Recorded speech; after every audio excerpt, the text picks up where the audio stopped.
অতএব এত গণবসতিপূর্ণ এলাকায় মসজিদে এত কম মুসল্লি হওয়ার কথা নয়। নিশ্চয়ই আমরা আমাদের দায়িত্ব অবহেলা করছি, নিশ্চয়ই আমরা আমাদের দায়িত্ব অবহেলা করছি। আমাদের দায়িত্ব যদি আমরা যথাযথভাবে পালন করি তাহলে তাহলে এই মসজিদ মুসল্লিতে ভরে যাবে। আমার নবী যখন মরজে মৌতি ছিলেন, একদম জীবনের শেষ প্রান্তে, কখনো তিনি হুঁশ ফিরে আসতেছে, কখন বেহুশ হয়ে যাচ্ছেন। আপনারা যা উমরা করেছেন, এইভাবে রাসূলের মসজিদের সাথে মসজিদে নববীর এইভাবে বাম পাশ দিয়ে রাসূলের ঘরগুলো, স্ত্রীদের ঘরগুলো, তো সেখানে আয়েশা রাদিয়াল্লাহু তাআলার ঘরে তিনি শায়িত। প্রথম হুজরা আয়েশা রাদিয়াল্লাহু তাআলার ঘর, যেখানে বর্তমানে আমার নবীর রওজায়ে আতহার, রওজা মুবারক। তিনি এই অবস্থায় আয়েশা রাদিয়াল্লাহু তাআলাকে আদেশ করলেন, আয়েশা তোমার পিতাকে বলো নামাজের জামাত কায়েম করার জন্য। আয়েশা রাদিয়াল্লাহু তাআলা বললেন, আমার আব্বা খুব দুর্বল মনের মানুষ, তিনি পারবেন না, হয়তো সেখানে আপনার কথা মনে পড়লে তিনি আর সক্ষম হবেন না জামাত পড়াতে। আল্লাহ রাসূল বলেন, আয়েশা তোমার আব্বাকে বলো জামাত কায়েম করার জন্য। আল্লাহ রাসূল এর নির্দেশ আয়েশা রাদিয়াল্লাহু বলে দিলেন। হযরত আবু বকর সিদ্দিক রাদিয়াল্লাহু তাআলা বললেন যে আব্বা জান, আপনাকে জামাত কায়েম করার জন্য আল্লাহ রাসূল আদেশ করেছেন।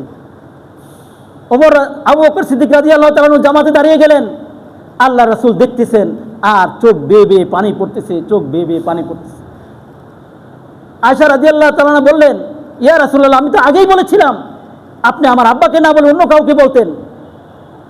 আমার নবী ইরশাদ করেন, আয়েশা এই চোখের পানি আমি জামাতে দাঁড়াতে পারি না এই জন্য নয়, এই চোখের পানি আমার কষ্টের জন্য নয়, এই চোখের পানি আমার সুখের চোখের পানি। আমি সুখে আমার চোখ দিয়ে পানি আসতেছে।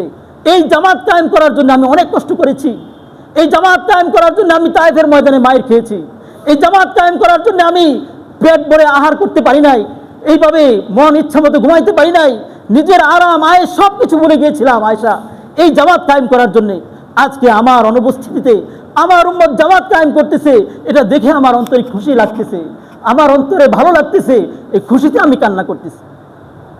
যে জামাতের প্রতি রাসূলের এত ভালোবাসা ছিল, যে জামাতের প্রতি রাসূলের এত টান ছিল, সেই জামাত আমরা অবহেলায় ছেড়ে দিচ্ছি। বন্ধু আসছে, বন্ধুর কথায় চলে গেল জামাত। দোকানের প্রয়োজন কেনাকাটা করতে জামাত চলে গেল।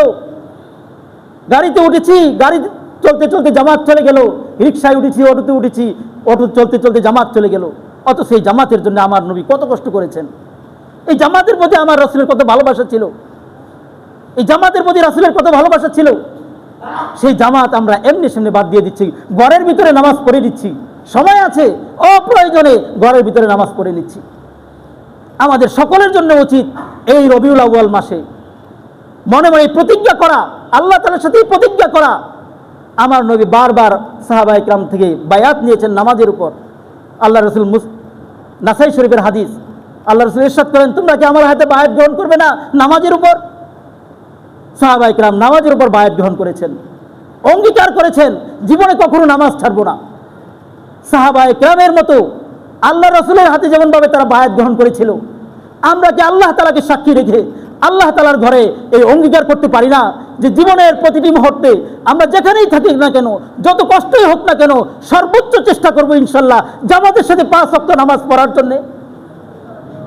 আমরা হাত উঠে আল্লাহ তাআলাকে দেখাই, ইনশাআল্লাহ 5 ওয়াক্ত নামাজ জামাতের সাথে আদায় করব ইনশাআল্লাহ।